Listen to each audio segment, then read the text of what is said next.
so happy to be here. I need this morning, so this is good medicine for me. It's been a very busy couple of weeks, and I'm proud to say, leaned into my practice during this time, and it's been very helpful for me. So I'm happy to be here again today and lean into this work. I wanted to talk about this morning. I want to take a little bit of time to talk about the mastery of mindfulness. So what research tells us, and then we're going to use our practice to back this up. What research tells us is that when we have an ongoing practice, a mindfulness practice, whatever that looks like, we start to see changes in our brain. So if we're practicing mindfulness around 10 to 15 minutes a day, the research it spans that time range, about 10 to 15 minutes a day. After about 6 weeks, we begin to see changes in the brain, visibly see in MFR. I'm magnetic. What are they? Anyway, I'm losing the name of them in the magnetic imaging of the brain. We can see a thickening of the neural connections in the insular cortex. Yes, fMRIs. Thank you, Elizabeth. Functioning MRIs. We can see a thickening of the insular cortex. So that this part of our brain that is our self-regulation hub of the brain, and all of our major brain pathways go through it. And also a changing in the part of our brain called the amygdala, which is the part that is scanning our external environment and sensory information for threat or novelty. So we begin to see shifts in that, which is also the part of the brain that says we should shove this down to lower brain to react, or we should bring this up into upper brain, prefrontal cortex to respond. So pretty key components, the parts of our brain that allow us to manage our internal response to our external world. And so what that results in for us as we're day-to-day living these changes in our brain, what they talk about first is this metacognition. So our ability to think about our thinking, and not just in our practice when we're actively observing, but we've trained our brain to do that. So when something comes my way, the amygdala picks up something that's new, could potentially be a threat. And maybe my old habits are like, that's not who I am. I don't like that. I need that to stop. Instead, I can go, what's my experience with this thing? And what are my triggers around this thing? And how do I want to be in relationship to this thing, right? So it kind of slows down our response and gives us that ability to think about our thinking and decide, does this align with my values? Is this how I want to show up to this thing? The second thing it does is allows us to accept what we find. So it allows us to say, oh, there's some level of embarrassment or guilt or anger or frustration or excitement or anticipation. I'm able to meet myself where I am and just go, that indeed exists. This is also part of my experience. And then this third piece is curiosity. So that's the third mastery that those changes in our brains bring us, which is to say, instead of driving out of habit, which is what our brain will do if left on its own, we can get curious. So what is this about? How can I make this work? What adjustments need to be made so that I can implement this? What does self-care look like? How am I in relationship to this? Does this still serve me, right? So these curiosity moments. So and that's a blessing, I think, a huge blessing for us to go through our day with a brain that is trained to think about our thinking, to accept ourselves as humans and not shame ourselves for having normal human responses. And rather than going into habit, when we have these responses, we're curious and we can adjust and evolve and make shifts to be in alignment with our values. What a superpower. So we're going to use our practice to do that this morning. And the way we're going to do that is I'm going to guide us through kind of this physical process of getting into a mindful posture through our whole body. And I might even incorporate some movements into that depending on time. And what often happens when we do that is we start to have thoughts, right? Like, oh my gosh, people are watching me. This doesn't work for me. This isn't who I am. I don't like this. We just begin to have thoughts and we get to observe those. So I'll invite you during this practice to observe those, to accept those, and to get curious about those as we get our body into a more mindful posture. So with that, you can close your eyes. You can also leave your eyes open and just shift them downward into a soft gaze. Allow your breath to become your focus right now.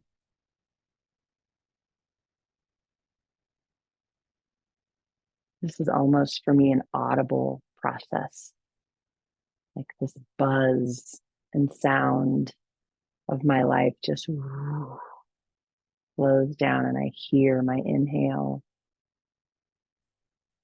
and I hear my exhale.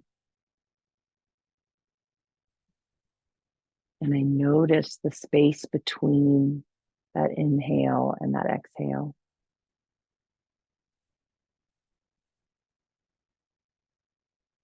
And you can deepen those breaths if you'd like.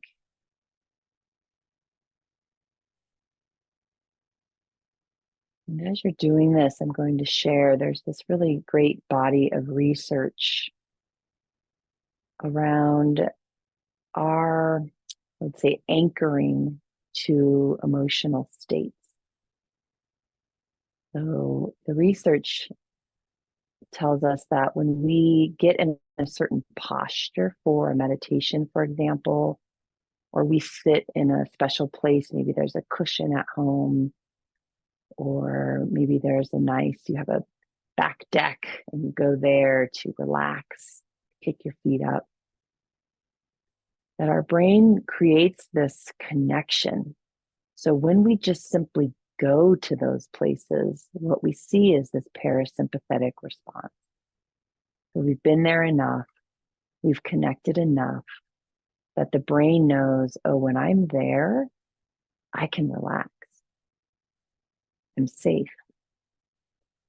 And after a while, because our brain likes habit, likes ritual, it will just associate it with that. So simply just going and sitting in that same spot begins the relaxation process for us. We can see heart rates begin to lower, breath becomes a little bit deeper, people become more present and exploratory, noticing a hummingbird, a flower, for example. And the opposite of that is true, of course, as well.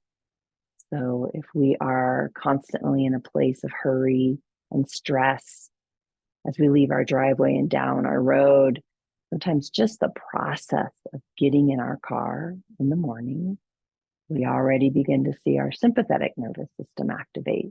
Nothing is new, nothing is different. It's just the process. The brain goes, oh, I know how to act here. I know what we do. So what we're doing this morning is anchoring this feeling of meditation in our body, in our posture, in our movements, so that even in a meeting, while you're driving, in a conversation, as you catch a natural sympathetic response happening, you can just simply get into this posture and begin to activate your calming response, your parasympathetic response.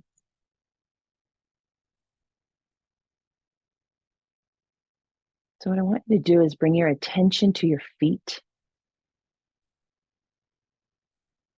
And of course, make any adjustments based on your beautiful body as I guide through this. Feel those feet on the floor. Maybe you're barefoot, maybe you have socks on. Feel that. Feel your toes and where you've got your energy. And then find a balance point, imagining a triangle from your heel to your big toe to your pinky toe. And finding a balance, a center point there. And imagining this as your place of exchange, energetic exchange, drawing energy, grounding, rootedness as you inhale. And also as you exhale, a place where you just give energy back into the earth. Thoughts that you don't need, anxious energy, just letting it go.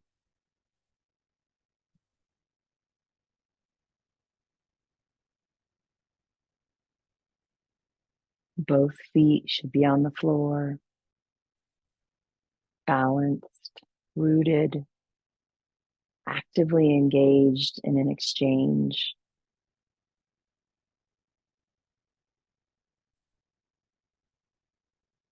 And allow your energy to come up through your legs. And if you're sitting, into the place you make contact with the chair, adjusting that if needed so you find somewhat of a balance between those sits bones. And then also from front to back, you have an energetic posture starting with your pelvis coming up through your sacrum. And in this place, really finding again that energy. It's active.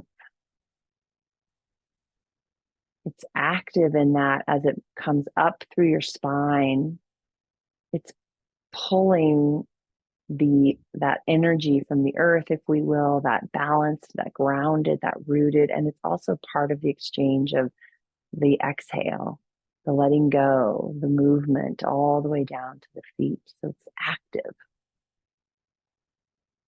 You might pull your shoulders up as a result of that. I just did that and felt a little in my neck. And in this place, we also have a soft belly. Allow your belly to expand and retract as it fully receives oxygen, metaphorically. And then as it contracts, bringing that diaphragm up and helping your lungs fully exhale all of this air.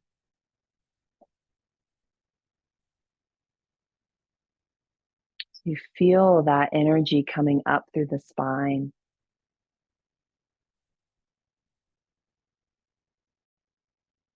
Ensuring that it's not rigid. We're not totally locked in. The muscles are just attentive, I would say.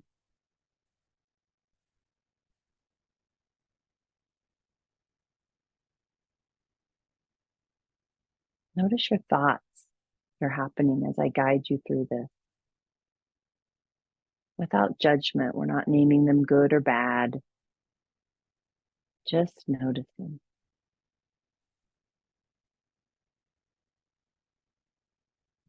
And getting curious, accepting that we can meet this work in many ways. And then getting curious. What could help me stay more present? That's an interesting thought. I'm noting it, but I'm going to come back to this practice.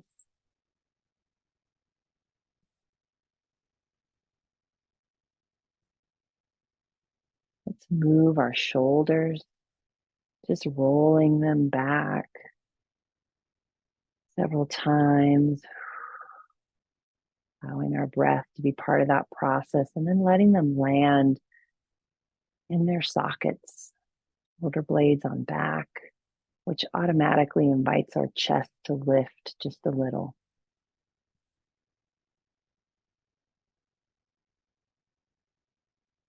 Allow your arms to relax, finding a posture for your hands that feels, again, I'm going to use the word active. So perhaps it's palms down. It might be palms up. You might find that you want to place your hands on your heart, one on your heart, one on your belly, lots of options. And again, just notice your thoughts.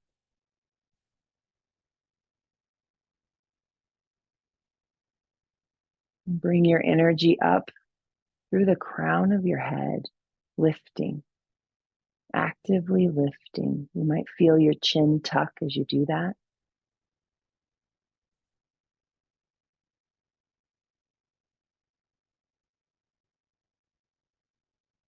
Bringing your tongue just behind the front teeth to the top of the mouth, inviting a slight smile of acceptance,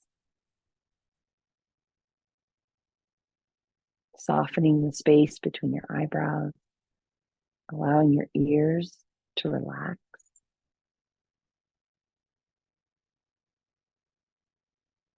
Just breathing here for a moment.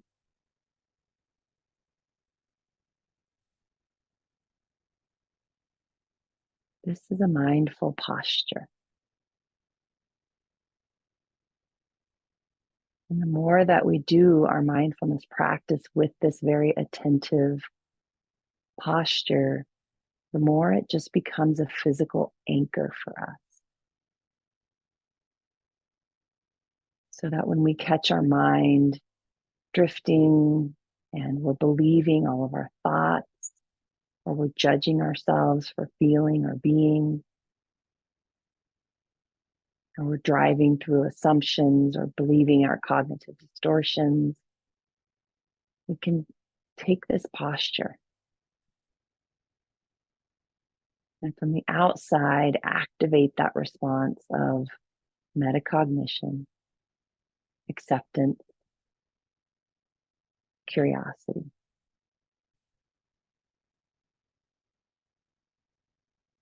Oh, I am over. My apologies. If you need to leave, please do. If you can stay for a minute longer, I'll guide us out. Bringing your attention back to this moment, allowing your hands to relax and your posture to relax, opening your eyes and coming back together. Thanks, everyone. Thank you for being here. My apologies for keeping you over. I told you I needed this. I was just in it. Thanks, everyone. Thank you so much. Be well. Take care.